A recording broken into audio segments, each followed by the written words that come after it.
e das imperfeições de seus membros, manteve-se viva e próspera.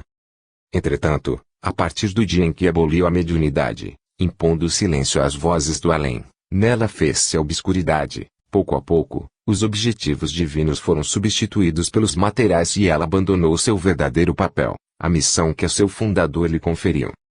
A violenta e perfida campanha que a Igreja promove hoje contra o Espiritismo comprova que ela se desviou completamente do sentido de suas origens, de suas verdadeiras tradições, afastando-se, cada vez mais, dos ensinos do Cristo para se encerrar em fórmulas que os lábios repetem, mas que não trazem luz nem calor aos corações dos homens.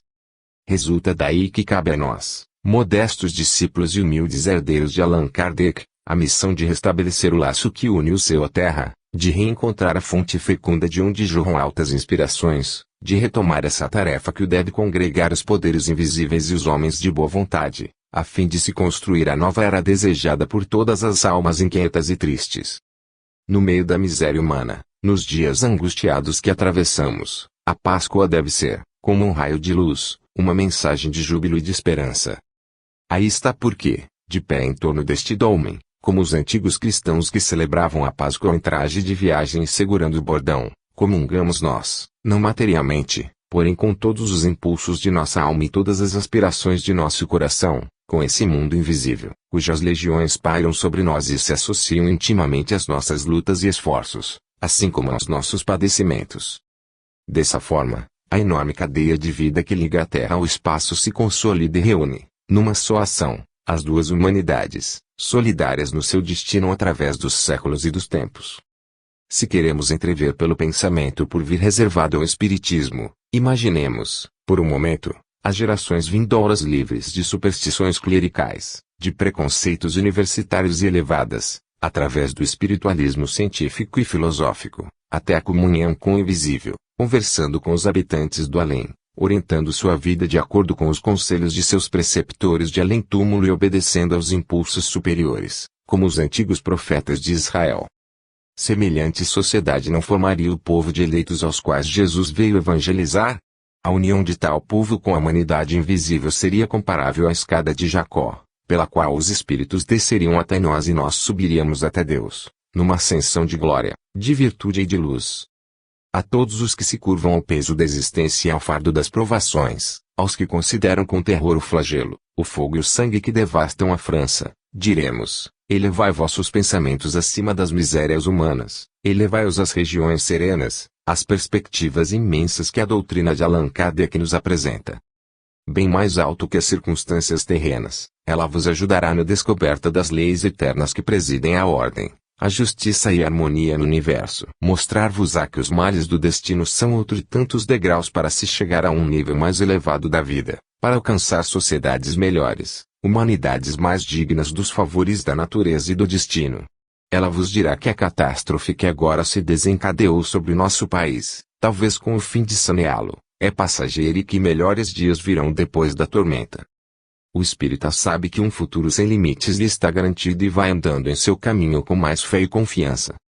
Suporta, resolutamente, as provações porque, de antemão, conhece suas causas e seus proveitos, aurindo na sua crença as consolações e a força moral tão importantes nos momentos críticos e de luto. Sabe que, apesar das vicissitudes dos tempos e dos reveses da história, a verdade, o direito e a equidade sempre deram a última palavra. O espírita sabe que uma poderosa proteção envolve, que cada um de nós tem o seu guia, que seres invisíveis zelam pelos indivíduos e pelas nações. O estudo de nossa natureza psíquica lhe mostrou toda a extensão das nossas forças ocultas, que podemos ampliar e desenvolver pelo pensamento, pela vontade e pela oração, atraindo para nós as forças exteriores e os puros fluidos, cuja finalidade é fecundar nossas próprias forças interiores. Dessa maneira, a comunhão com o invisível não é apenas um ato de fé, mas principalmente um salutar exercício que aumenta nosso poder de radiação e de ação. A fim de que possamos gozar da claridade e do calor do sol, precisamos, em nossas casas, abrir as portas e as janelas. Assim também, é preciso abrir nossas almas e nossos corações às divinas irradiações para sentir seus benefícios. A maior parte dos homens continua refratária, resultando daí a pobreza de seu espírito e obscuridade em suas mentes. Porém, Se nossos pensamentos e vontades vibrassem uníssonos, convergindo para um objetivo comum, essa meta seria facilmente atingida e os nossos males se reduziriam notadamente. Nas almas que se encontram mais nas sombras brotaria uma centelha que se transformaria em chama ardente. No meio da luta que devasta o mundo, muitas vezes nos sentimos sufocados pela tristeza. Nós que, até pouco tempo afirmávamos a lei do progresso, com a qual sonhávamos para o melhoramento constante de todas as coisas, agora somos obrigados a reconhecer que as conquistas científicas e as mais belas descobertas da inteligência servem para intensificar a obra de destruição e de morte a que assistimos, impotentes. A história imparcial registrará as cenas de espanto e terror que acontecem tanto no alto dos ares como na terra e até no fundo das águas, e determinará a responsabilidade dos que foram os primeiros em inaugurar processos de guerra que excedem em selvageria e ferocidade a tudo quanto a humanidade conhecia. De nossa parte, diante desse desenrolar de paixões furiosas, desse transbordamento de ódios, temos um dever a cumprir, uma missão a realizar: divulgar em nosso derredor o conhecimento desse além, onde a verdade e a justiça, embora muitas vezes ignoradas na terra, ainda encontram refúgio seguro. Dirigemo-nos aos que choram seus mortos queridos, iniciando-os nesse intercâmbio espiritual que lhes permitirá conviverem ainda com eles pelo espírito e pelo coração, proporcionando-lhes inefáveis consolações, e, finalmente, relembramos a memória do grande codificador dessa doutrina luminosa e serena que traz alento e consolação aos aflitos. Em nossos dias de sofrimento, uma das raras alegrias do pensamento é a de nos determos nas nobres figuras que muito honraram a humanidade. 14. Sursum Corda. Espíritas, elevemos nossas almas à altura dos males que ameaçam a pátria e a humanidade, porque é nos tempos de provações que as nobres virtudes e a coragem viril se revelam. Faz pouco tempo, naquelas horas de paz e de bem-estar que parecem já tão distantes, muitos dentre nós lançavam os pensamentos e a vontade para uma vida fácil e até mesmo de sensualidade, mas ao golpe dos acontecimentos, convém que as energias enfrentem o perigo, a fim de alentar e fortificar os que, na trincheira, combatem pela salvação nacional. Como todos os adeptos sabem, o pensamento e a vontade são forças que, operando de modo constante no mundo dos fluidos, podem adquirir um poder irresistível. Ao mesmo tempo, servirão de apoio às legiões de espíritos que, nestes últimos 4 anos, nas horas de perigo, não se cansaram de amparar e encorajar nossos defensores, transmitindo-lhes a impetuosa coragem que o mundo admira. Nossos protetores invisíveis repetem constantemente: uni vossos pensamentos e vossos corações. Se todas as vontades, amparadas pela oração, de um a outro ponto do país, convergissem para um fim único, a vitória estaria garantida.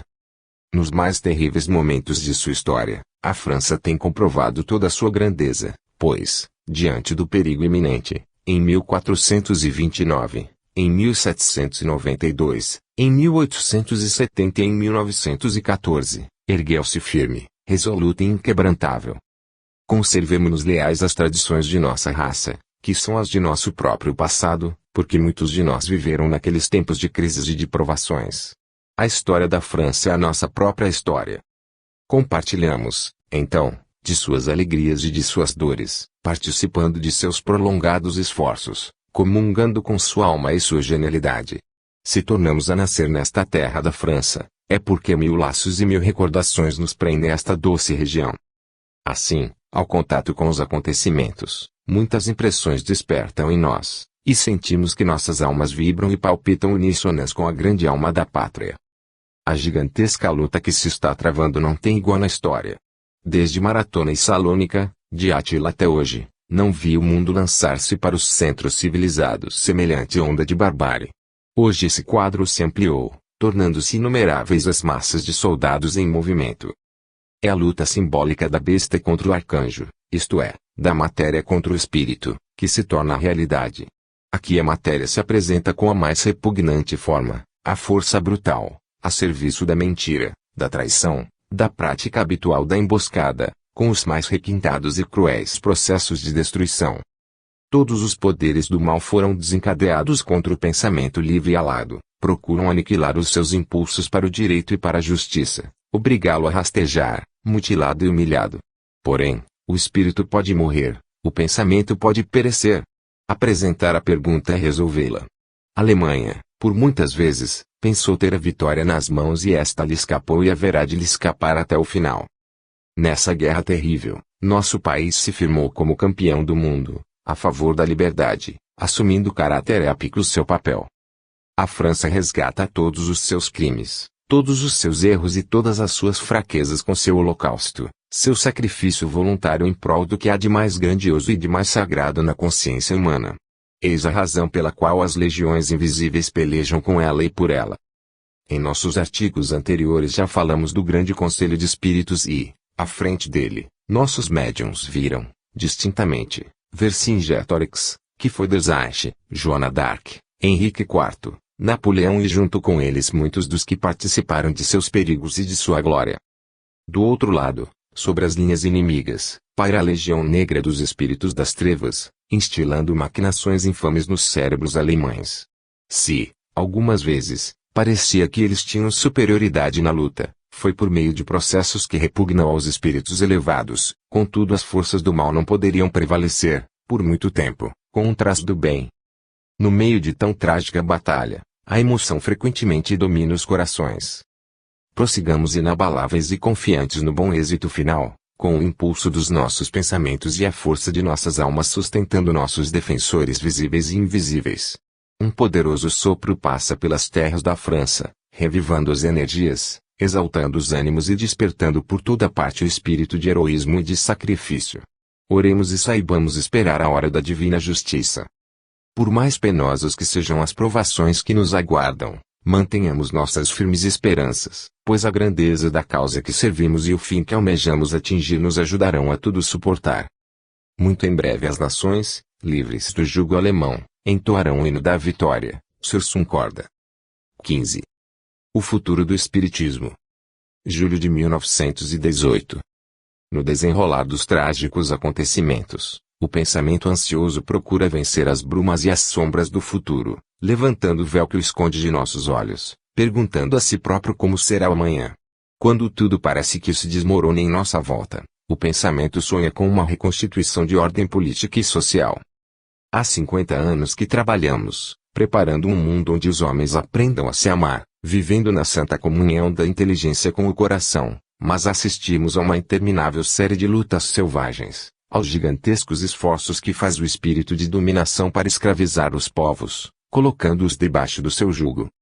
Quem, então, ensinará as verdadeiras leis aos homens? Quem os ensinará a progredir livremente na paz e na harmonia? Neste momento a doutrina espírita aparece como um raio consolador, um astro novo, que se ergue sobre um mundo de escombros e ruínas. Os incrédulos nos responderão com um sorriso de zombaria e nos perguntarão se o espiritismo é realmente capaz de desempenhar um papel regenerador.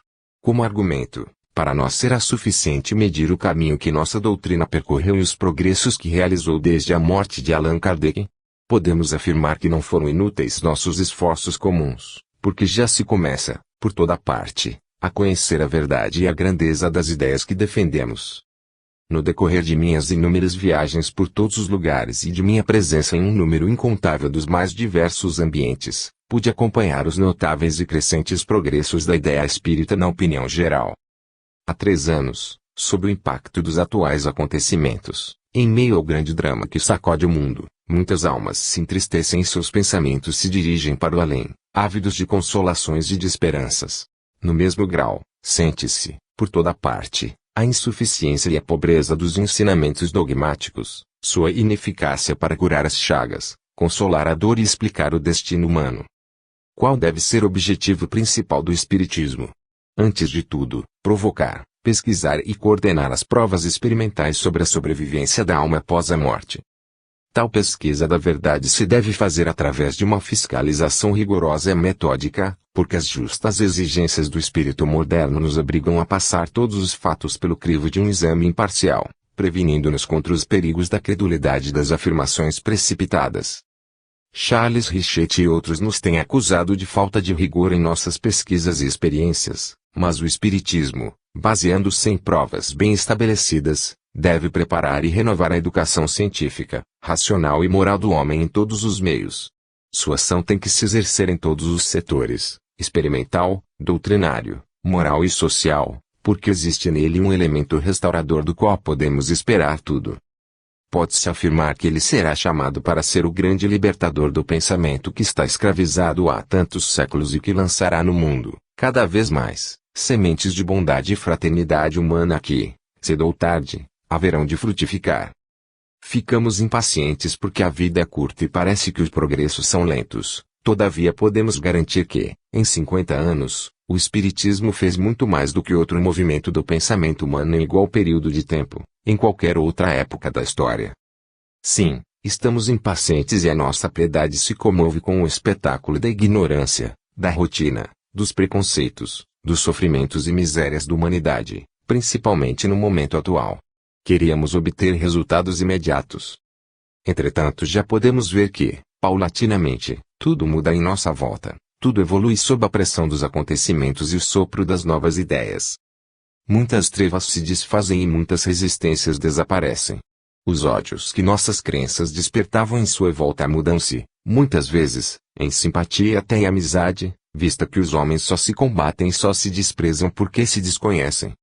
A magnífica obra do Espiritismo será a de aproximar os seres humanos, as nações e as raças, formando os corações e desenvolvendo as consciências. Para isso, porém, são necessários o trabalho, a perseverança, o espírito de dedicação e o autossacrifício. A guerra não nos revelou apenas um perigo exterior que nos acompanhará por muito tempo, mas também nos mostrou as feridas vivas e os males interiores de que padece nossa infeliz pátria.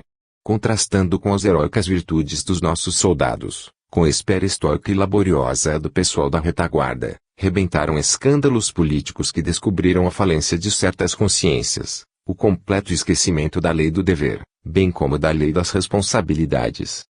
Não vacilamos em atribuir a causa desses males à educação confusa que o Estado dispensa às gerações, um ensino sem ideal, sem grandeza, sem beleza moral e incapaz de retemperar as almas, preparando-as para as duras necessidades da vida, resultando disso que, em nosso mundo coberto de tristeza e afogado em sangue e lágrimas, muitas almas se entregaram às vacilações da dúvida, da paixão e, com muita frequência, ao desespero. É verdade que sob o jugo das provações sentimos nascer, por toda parte, um vago desejo de crer, de acreditar, mas ninguém sabe qual fé que deve seguir. As afirmações dogmáticas, baseadas em textos de autenticidade contestável, já não se aceitam mais e só o Espiritismo, pelas provas que fornece da sobrevivência da alma, pela demonstração experimental que oferece no sentido de que a vida é um dever renascente e de que sobre nós recaem as consequências de todos os nossos atos, poderá introduzir no ensino nacional elementos suficientes de renovação. Fez-se evidente, para todo pensador, que as sociedades humanas nunca atingirão um estado de paz e harmonia por processos políticos, mas sim pela reforma interior e individual, isto é, por uma educação moral que aperfeiçoe a coletividade ao aperfeiçoar cada criatura que dela faça parte.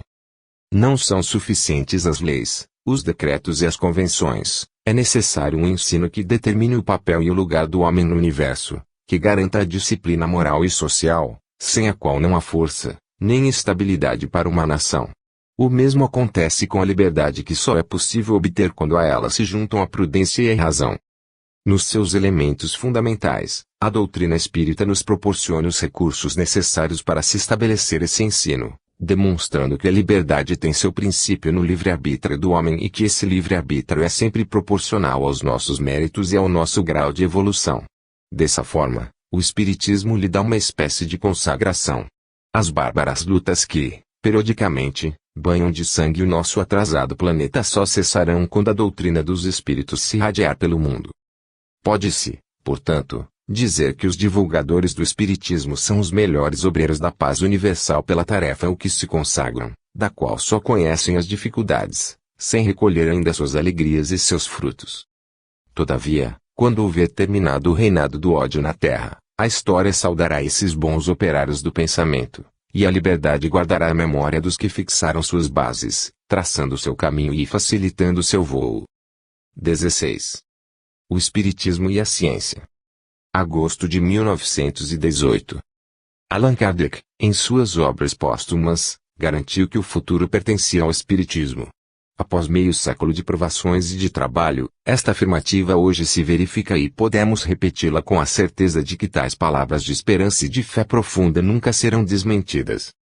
Afirmaremos, Por nosso turno, o futuro pertence ao Espiritismo, saibamos prepará-lo. Quais são os progressos obtidos pelo Espiritismo?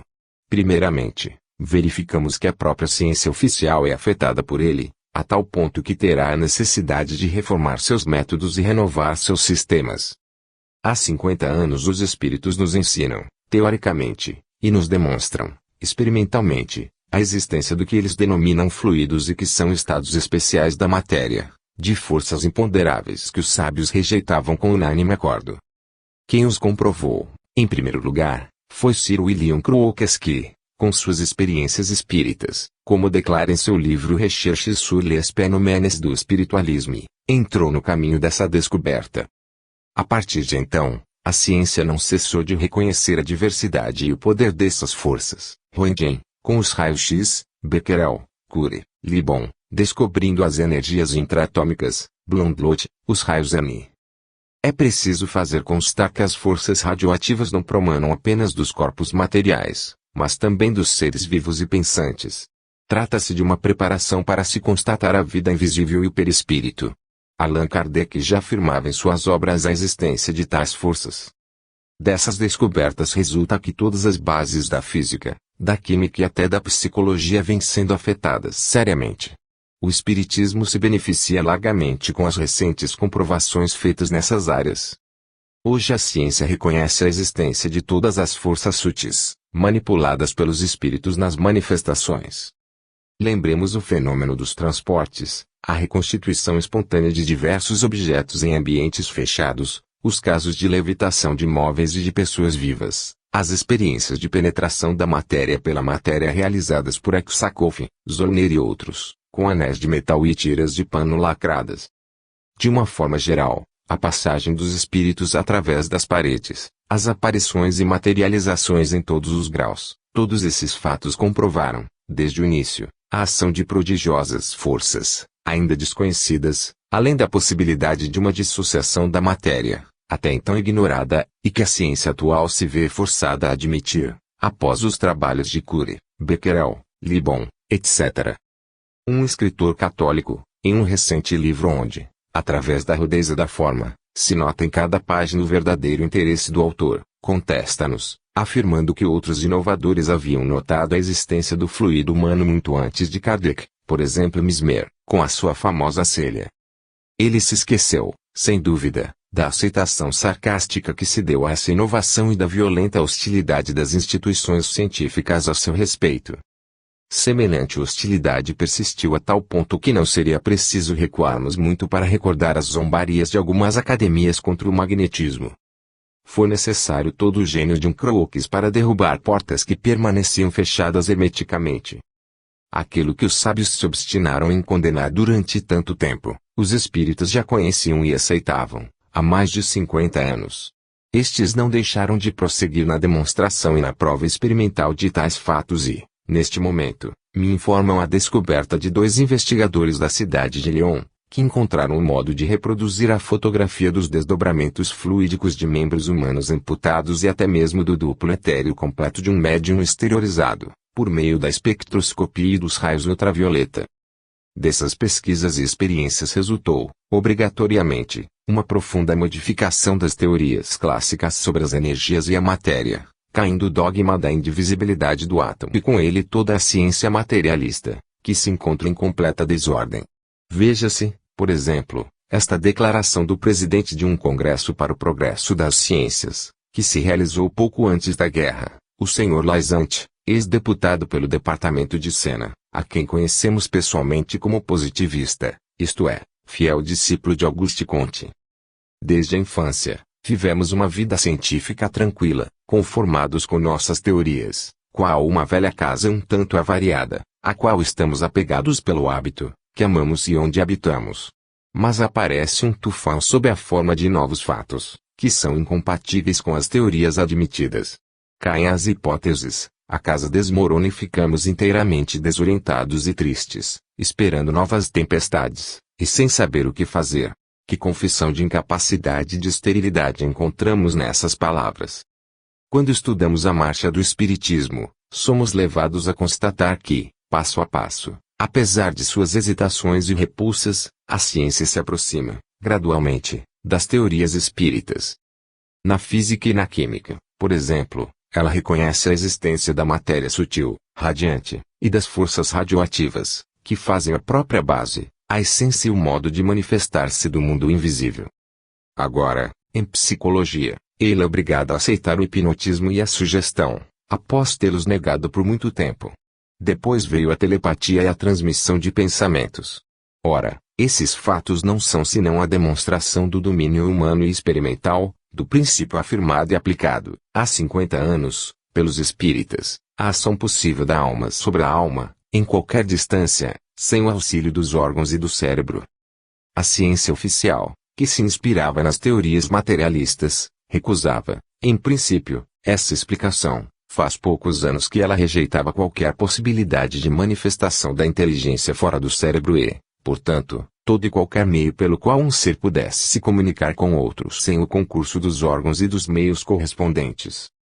Atualmente a ciência é obrigada a reconhecer os fatos telepáticos e de transmissão do pensamento e, reconhecendo-os, dá um passo notável para a frente e descarrega um golpe mortal no materialismo. A telepatia demonstra que a comunicação é possível, entre dois seres, sem o auxílio dos sentidos físicos, assim como a sugestão comprova a possível influência de um espírito sobre outro, sem auxílio dos órgãos correspondentes. Tais influências e funções estão confirmadas por milhares de experiências e, desde então, a teoria materialista tem falido e a ciência já se encontra a meio caminho para aceitar a possibilidade de comunicação entre os homens e os espíritos. A segunda metade do caminho se vencerá pelo estudo da mediunidade.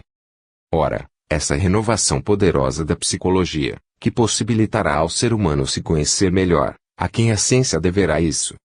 Aos espíritas e aos magnetizadores, que foram os pioneiros, chamando a atenção dos sábios para os fenômenos da sugestão, telepatia e transmissão de pensamentos, forçando, de certa forma, a evolução científica a se orientar nessa senda, que a conduzirá, sem dúvida, ao espiritismo. Um fato notável já nos mostra o caminho por ele percorrido no meio docente.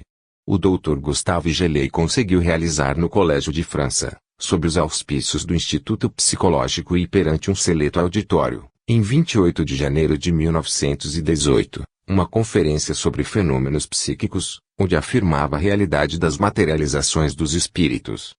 Como se sabe, o Colégio de França é a mais alta expressão do ensino superior e seus professores são dos mais ilustres. Renan, Michelet, Claude Bernard e Berthelot ocuparam ali suas cátedras. Ainda hoje toda a Paris intelectual segue com interesse apaixonado os cursos ali ministrados pelos professores Bergson, Isolet, Réville, Camille e Julien, etc. O programa e objetivo do Colégio de França é divulgar, tornar públicas as novas descobertas e os trabalhos efetuados recentemente em todas as esferas do saber humano. Assim, a conferência do Dr. Gelée é um acontecimento importante, uma consagração oficial de nossos estudos e pesquisas. Mesmo aplaudindo francamente o movimento que encaminha os homens instruídos ao estudo dos fenômenos psíquicos, não podemos afastar de nós certa preocupação quando refletimos nas prevenções e nas repetidas rotinas que reinam em certos meios acadêmicos, pois muitos sábios ainda querem impor a esse tipo de fato as mesmas regras dadas às combinações físicas e químicas. Todavia é um ponto de vista errado e cheio de consequências desastrosas considerar-se tais experiências como um terreno cujos elementos e forças se apresentam sempre idênticos e de maneira que possamos dispor deles à nossa vontade. Dessa forma nos expomos a pesquisas inúteis e resultados incoerentes. No campo psíquico as condições de experiências são absolutamente diferentes, pois ali tudo é incerto e imutável, sendo que os resultados, conforme a composição dos círculos e as influências reinantes, podem variar ao infinito. Os esforços dos psiquistas oficiais correriam o perigo de resultar estéreis se continuassem com pontos de vista tão pouco conformes à realidade. Devemos reconhecer que os sábios ingleses deram vigoroso impulso ao espiritismo no mundo. As qualidades de observação, os métodos prudentes e a perseverança de um Crookes, de um Russell Wallace, um Myers e um Lodge estão acima de qualquer elogio. Porém o que é ainda mais notável é o valor moral que permitiu a esses homens eminentes enfrentarem durante esses 20 anos as perseguições das academias e das igrejas e, finalmente, obrigarem a opinião pública a se inclinar diante de seus trabalhos, aceitando-lhes as conclusões. Crookes, entre outros, nunca modificou suas opiniões sobre as aparições de Katia King, apesar das insinuações de certos críticos mal intencionados. Escreveu e publicou, em diversas datas, cartas onde reproduz e até destaca suas primeiras afirmativas.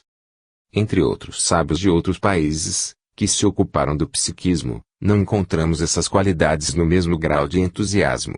Charles Richet, que é um espírito inteligente e franco, após comprovar inúmeras vezes os fenômenos que ocorriam nas sessões com Eusapia Paladino ter assinado as atas que atestavam a sua realidade, declarava que a sua convicção, profunda no princípio, se enfraquecia, tornando-se instável algum tempo depois, sob a influência dos hábitos espirituais contraídos no meio que frequentava.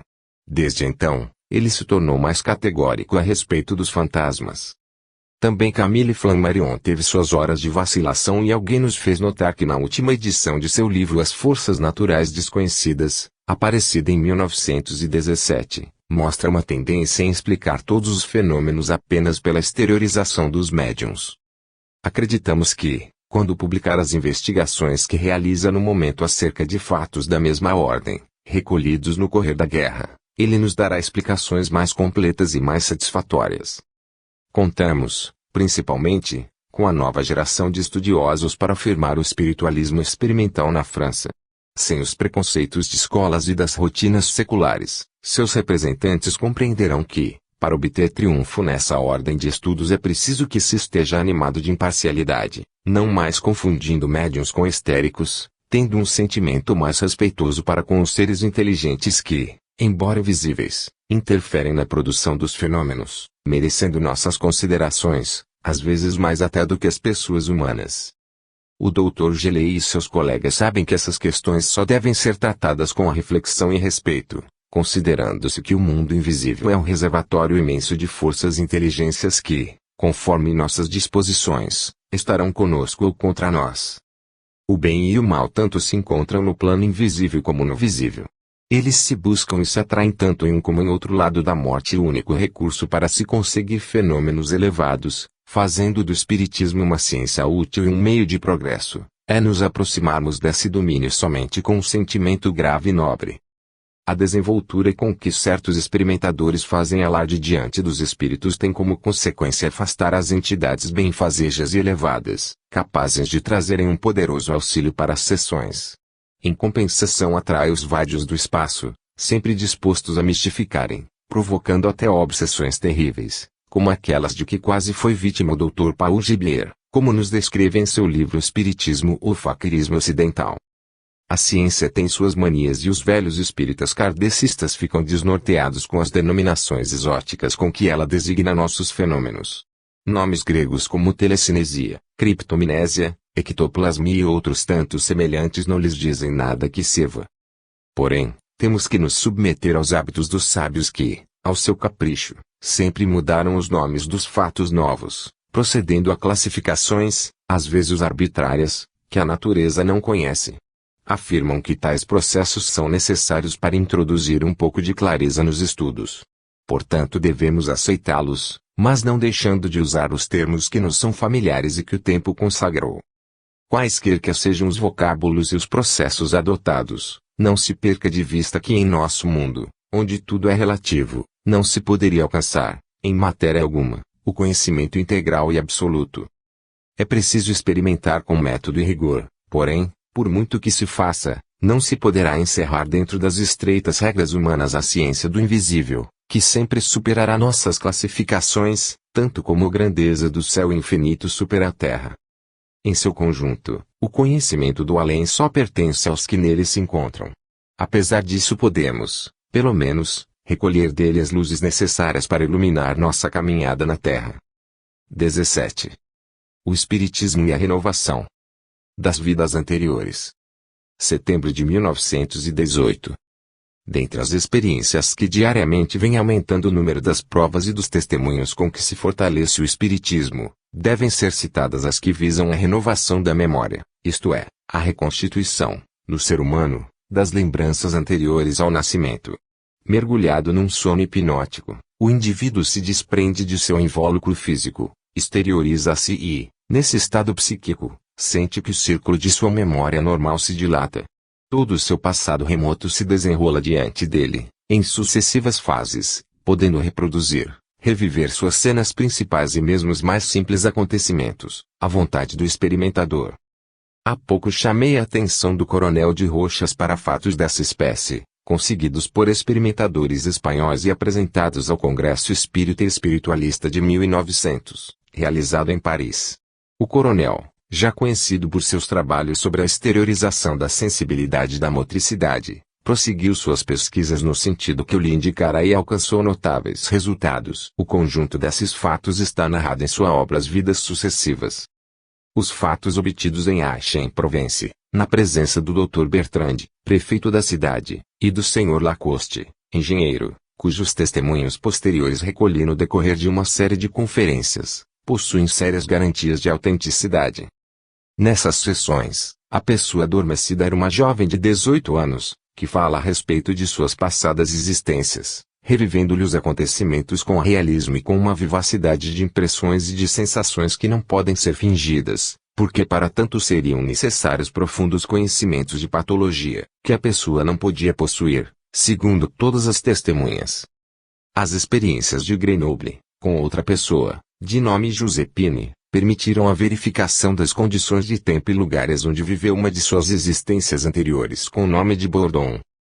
Em compensação, algumas narrativas do livro nos parecem muito menos certas, menos aceitáveis, devidas, em grande parte, à imaginação da pessoa, elemento contra o qual devemos estar sempre prevenidos no trato com esses fenômenos.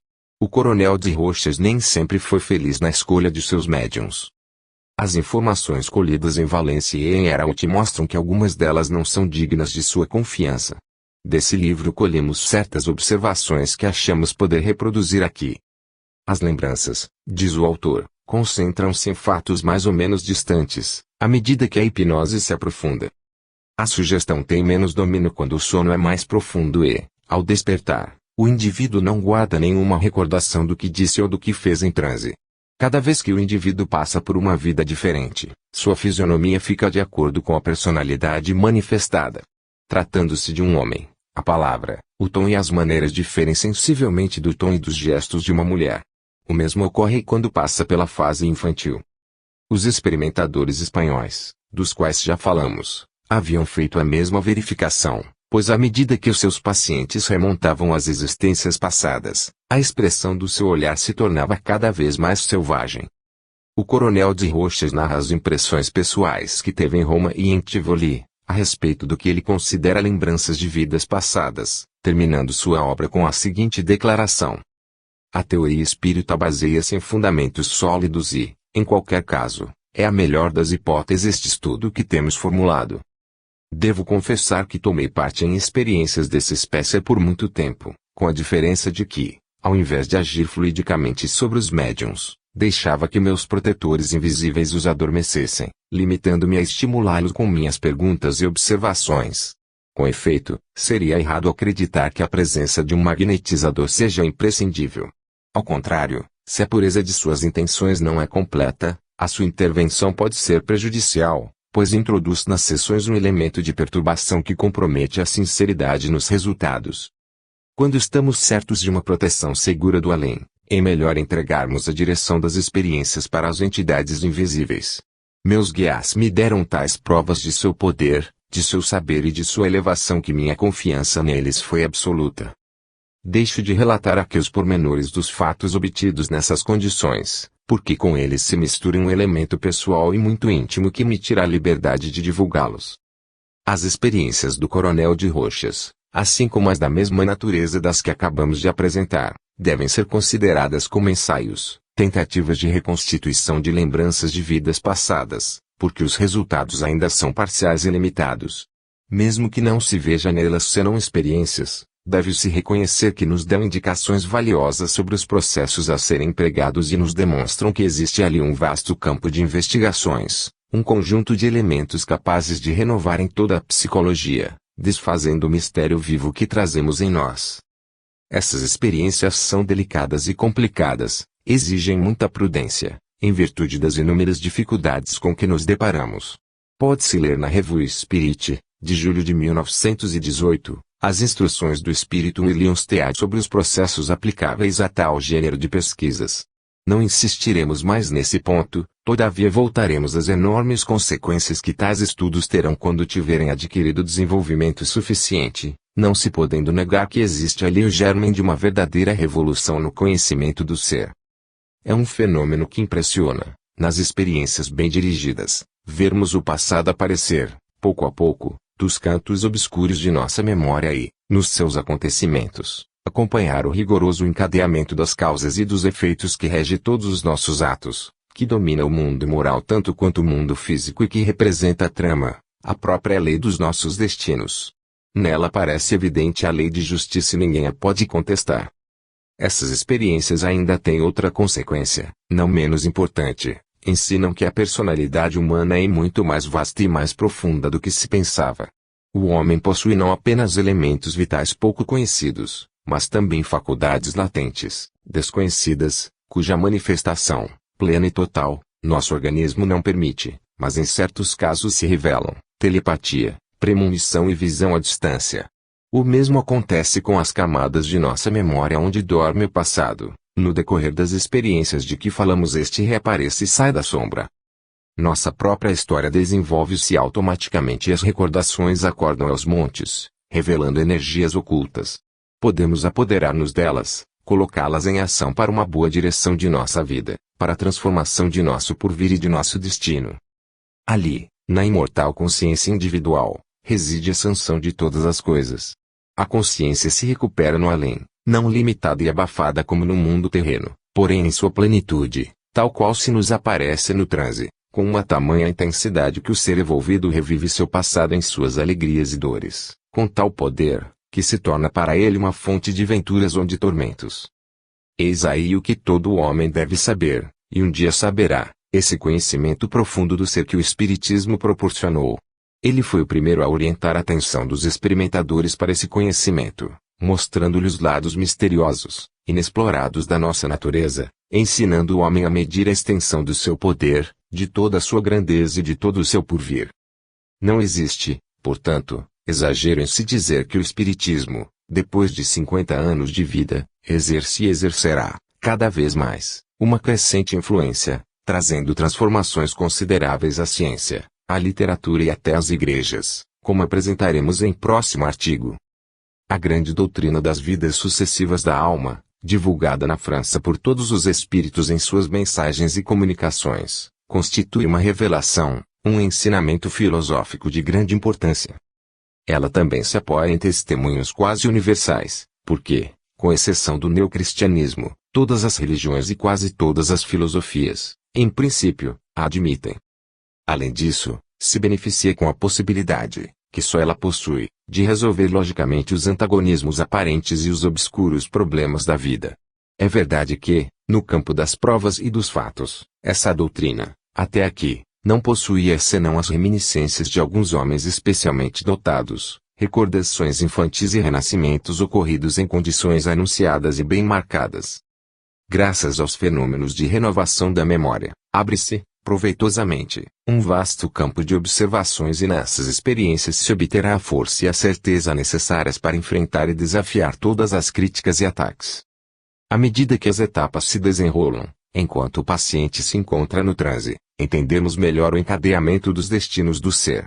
A lei do progresso, por exemplo, se destaca com mais evidência no conjunto de nossas vidas individuais do que na história das nações que, muitas vezes, são levadas para abismos, pela cobiça desmedida dos seus soberanos e dos seus déspotas, como atualmente está sucedendo.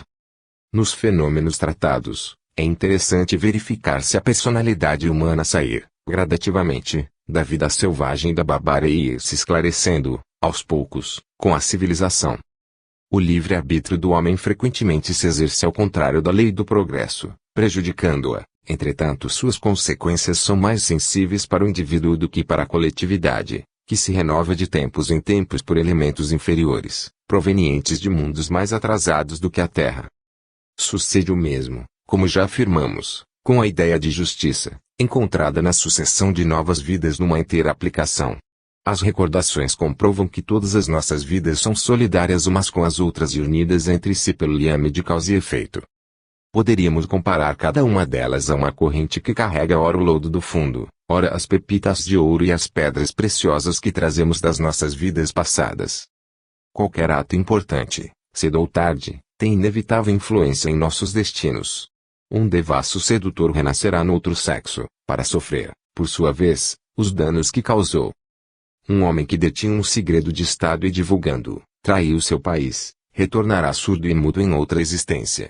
Outros, ainda mais culpados, desde a infância serão feridos pela cegueira, porque cada grave falta determina uma privação de liberdade que se traduz pela colocação de nossas almas em corpos disformes, doentes e miseráveis. Não se conclua daí que todos os doentes são criminosos do passado.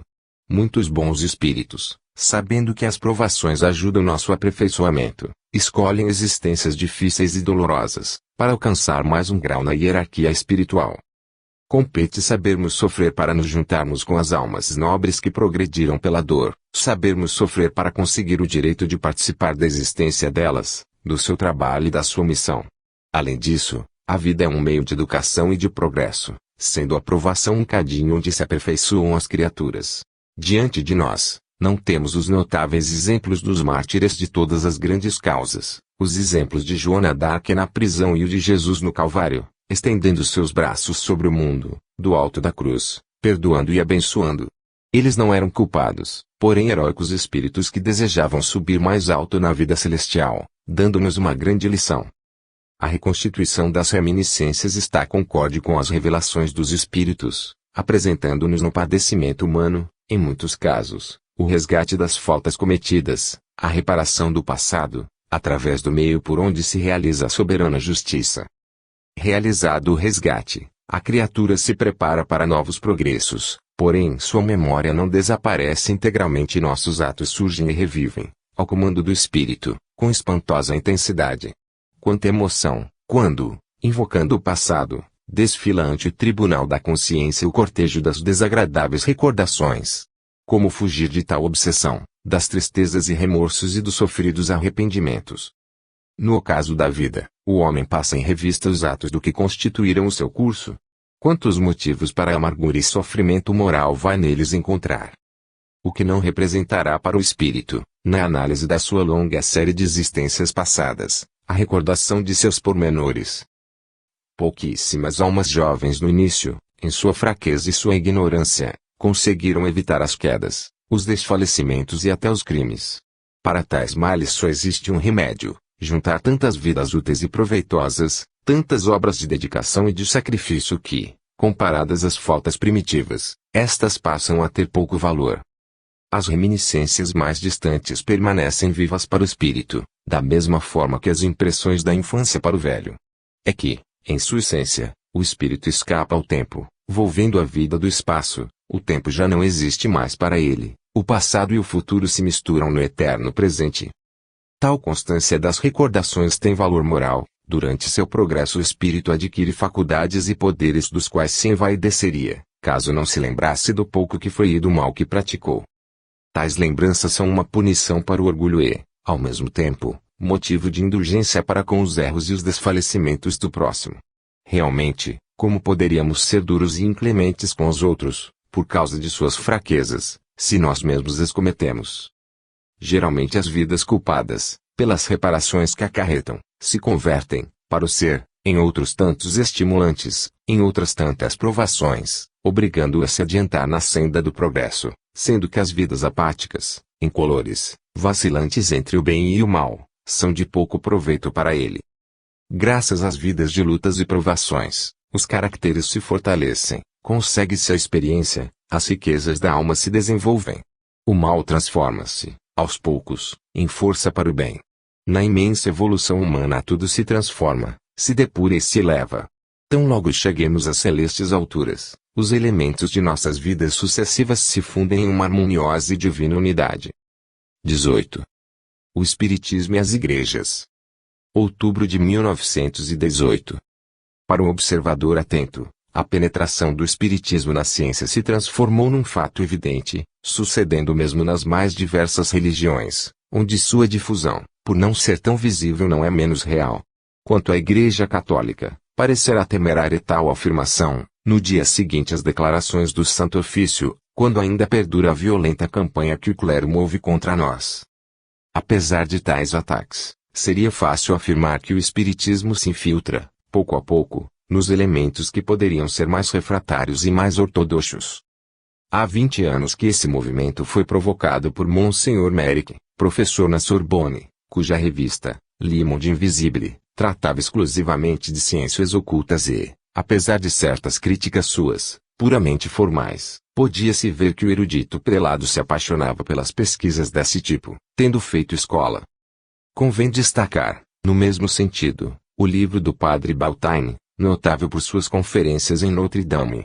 Sabe-se também que o cardeal Perrault, bispo de Autun e membro da Academia Francesa, se dedicava assiduamente à experimentação dos fenômenos psíquicos. Havia poucas dioceses em que grupos de eclesiásticos não se dedicassem às mesmas investigações. Em nossa resposta ao cônego Colbert, reproduzimos as opiniões de notáveis prelados, favoráveis ao espiritismo. Poderíamos ainda acrescentar outros, mas nos limitaremos a mencionar a opinião do mais célebre orador católico, depois de Lacordaire, o padre Henri Didon. Em suas cartas à senhorita Th.V., publicadas em 1902 pela livraria de Plon-Nohit, com autorização da Ordem dos Irmãos Pregadores, ele escrevia: creio na influência divina que os mortos e os santos exercem misteriosamente sobre nós. Vivo em profunda comunhão com esses invisíveis, experimentando, com delícia, os benefícios de sua vizinhança secreta. Por mais que passem os séculos, não poderão impedir que as almas da mesma raça se visitem e se amem. Para maior precisão, acrescente-se que, em sua instituição de arcoeiro, o eloquente dominicano gostava de interrogar as mesas, e temos formal testemunho, a esse respeito, do nosso amigo Sr. Touzard, membro do Conselho Superior da Agricultura, que muitas vezes tomou parte nessas experiências. Esse movimento não diminuiu, apenas está mais discreto. Hoje, como ontem, estuda-se e experimenta-se no meio católico, mas nada transpira para o público. Continuo recebendo cartas e visitas de clérigos que me indagam sobre problemas de além-túmulo.